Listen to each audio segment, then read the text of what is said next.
sharp the turn is. Sometimes we'll show you this on the screen. I don't know whether we can do it now. You got a rear view of it. It's dramatic. It's a hairpin, a left-hand turn of about almost 90 degrees. So getting position is key. You don't want to get hung out wide.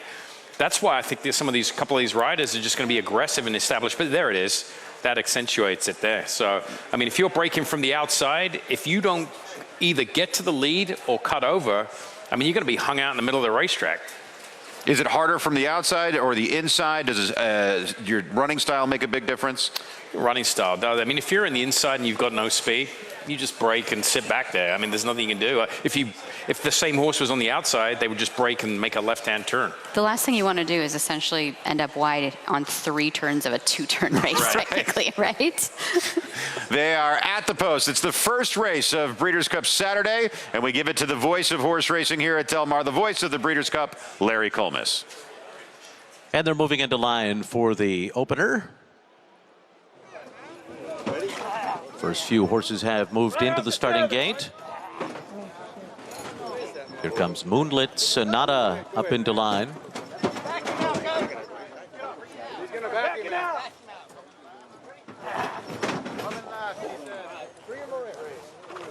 Rider is off of We Can behind the gate.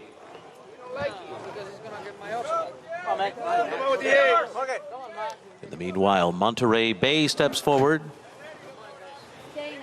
Ricky Gonzalez back on We Can now. Here's Russell's Hustle into the gate. Baldoro the next one. Just waiting for We Can and Zalamo.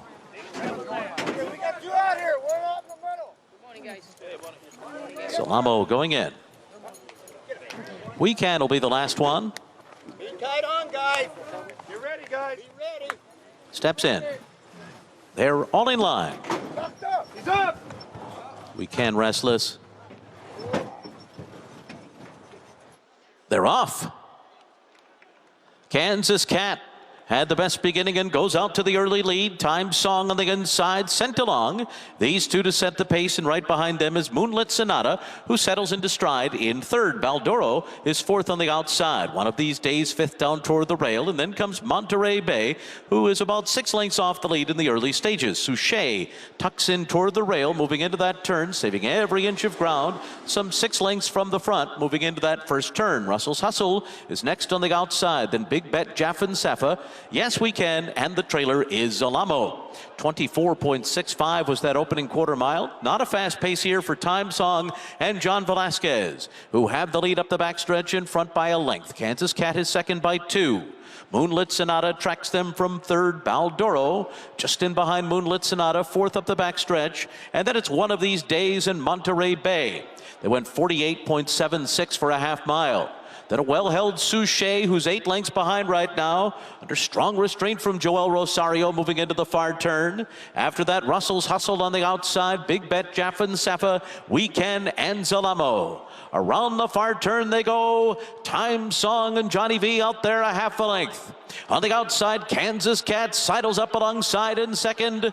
In behind the leaders comes Moonlit Sonata. Suchet continues to travel well and now swings to the outside for the final furlong and is still under a hand ride here. Joel Rosario hasn't even asked Suchet as Suchet forges to the front and says goodbye. Suchet runs away.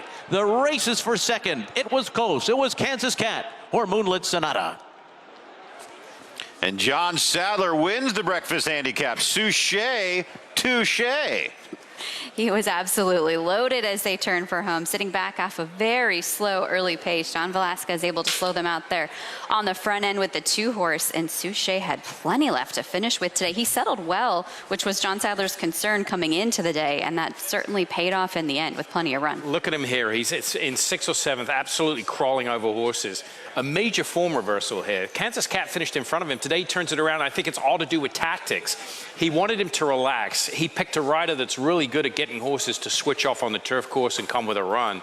And the ability to relax produced this late. When you relax early, I mean, it was hands and heels all the way to the wire. I mean, Watch this group. He went at the 8th pole from, hey, he might win, to to winning by 5. In about 4 strides. That was crazy. Such acceleration. Just a brilliant turn of foot here from Suchet, making 4-1 look like an absolute gift. So it's a good start of the day for Aronis Racing, Joel Rosario, and John Sadler. Throw a blanket over him for second. A photo for place with multiple noses hitting the wire.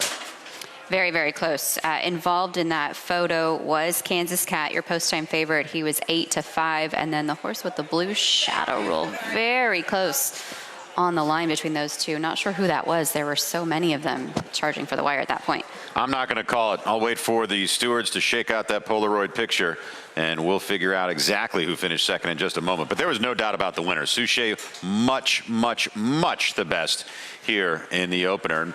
Let's take a look at the drone view, because it wasn't an easy spot to get through for Joel Rosario. He had to bull his way through a hole that was barely there. And why? Because the pace was slow early. They were bottled up. He had to squeeze through. And I think the tactics here, and what John wanted to go back to, was his European roots, where they sit, cover, and punch late. If you look at his first start in the U.S., Mirko Demuro was on him, and he was 11 lengths off the lead and ran his best U.S. race up to this point. So now I think they've found his running style, patient rider to get him to switch off. And the pace really wasn't that fast for him to drop the bridle, right? I mean, you know, normally like this, you say he won 46, close into it. They went 48. He relaxed and really punched it home late. And there's a look at your unofficial winner. They're still, I think they're parsing out the third place finish more than the second place finish at this point. It was very tight. There was about 4 or 5 horses that all hit the wire within a nose of each other. So a lot to sort out on the minor awards. Here's a look at him loping back to the winner's circle. It's a fantastic performance. Only the 3rd win from this gelding's 15-race career. He's by Cloth of Stars, an Irish stallion by See the Stars. We know the grandsire much better than we know the sire. Bred by Freddie Head in France and owned by Aronis Racing. They picked this one up, I would assume, right before he came to the States, but was a decent horse in France, but here in the U.S. It was